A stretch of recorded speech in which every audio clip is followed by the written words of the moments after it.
After you've upgraded your domain controllers in your environment to Windows Server 2003, you need to go in and perform a couple more tasks in order to enable all of the advanced features that Windows Server 2003 Active Directory brings to the table. We've got what are known as functional levels now with Windows Server 2003, and you need to understand the different functional levels, when you can use them, and when you should change them. Many of these new features in Windows Server 2003 rely on what are known as functional levels. Now, an Active Directory functional level basically states what level of support your version of Active Directory, your particular Active Directory, is running at. One thing that you need to remember is that a domain can be made up of a mix of different servers, a mix of different domain controllers. You can be running Windows NT Server 4.0 as a backup domain controller, mind you, not as a primary domain controller. The process of introducing Active Directory into a Windows NT 4 environment basically takes away the role of a primary domain controller and gives it to 2000, or in this case, Windows Server 2003. But you can still have Windows NT Server 4.0 as a backup domain controller if necessary. Of course, you can be running Windows 2000 Server and Windows Server 2003.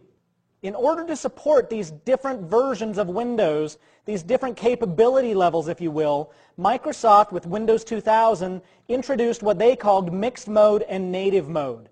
Mixed mode is if you had Windows 2000 domain controllers and NT4 backup domain controllers. Native mode was pure 2000 across the board. Similarly, 2003 now introduces functional levels because we've added another layer of complexity to it. Not only do we have to worry about NT4 and 2000, but we also have to worry about Server 2003 and what it brings to the table. So let's begin by looking at what are known as domain functional levels. Domain functionality affects one domain and one domain only. Remember, if you're running an Active Directory forest, you're going to have several domains in your environment. You could have an entire tree with parent and child domains, or you could have separate trees. In any case, you can have domains throughout your forest running at different domain functional levels. That's just fine. That simply means that one domain is going to have capabilities as far as Active Directory is concerned that another domain does not. Now, the different domain functional levels that we can run at include Windows 2000 Mixed. This is the default. Even if you install a brand new, out-of-the-box Windows Server 2003 computer, it's going to be running at Windows 2000 Mixed functional level. This supports Windows NT 4.0, 2000, and 2003. This is kind of the catch-all. This gives you the best compatibility across the board for Windows products. That's why Microsoft makes this the default. It's the lowest common denominator. Now, if you don't have any Windows NT 4 backup domain controllers in your environment, you're probably already running at Windows 2000 native functional level. What this supports, of course, is Windows 2000 and now Windows Server 2003 as well. There's a special one here known as Windows Server 2003 Interim.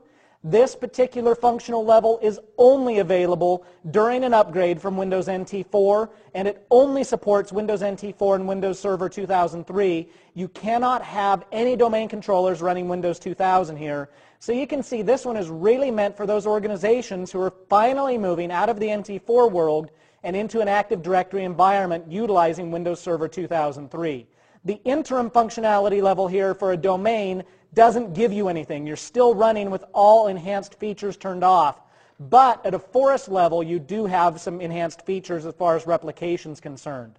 And then finally, the nirvana that you're trying to get to is the Windows Server 2003 functional level. This means that you have nothing older in your environment as far as domain controllers are concerned. I really want to stress that. This only relates to domain controllers.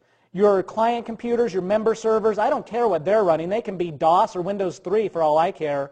But your domain controllers, if you plan to be at the functional level of Windows Server 2003, all of your domain controllers must be running Windows Server 2003. So what do we get? Why do we care about our domain functionality? Well, let's take a look at what we get if we're running Windows 2000 native as our functional level. At that point, we basically are in a good old Windows 2000 Active Directory environment. We have the ability to use universal groups, which allow us to bring together different groups from different domains throughout our entire forest. We can do group nesting. Group nesting was a new feature with Windows 2000 that we could not do in Windows NT 4.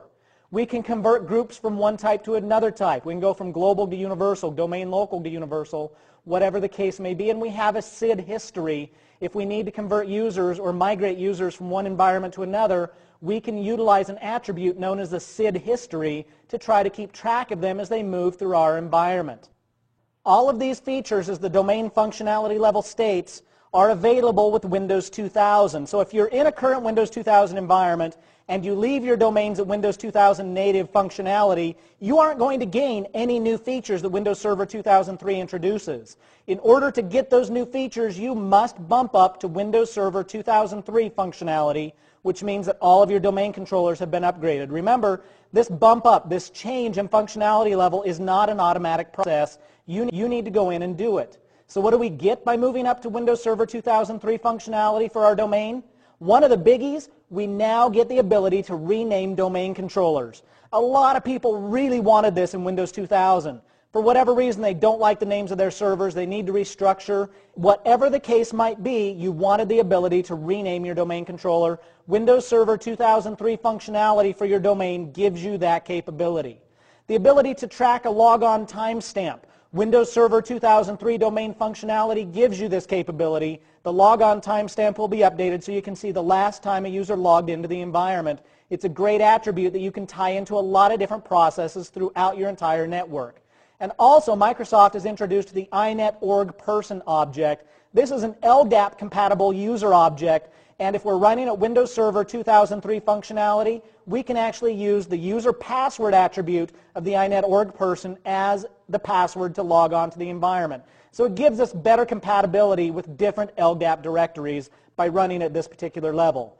So remember, you want to get to this domain functionality level. If you're running in mixed mode, you don't get any of these. None of these work because you're basically at the least common denominator.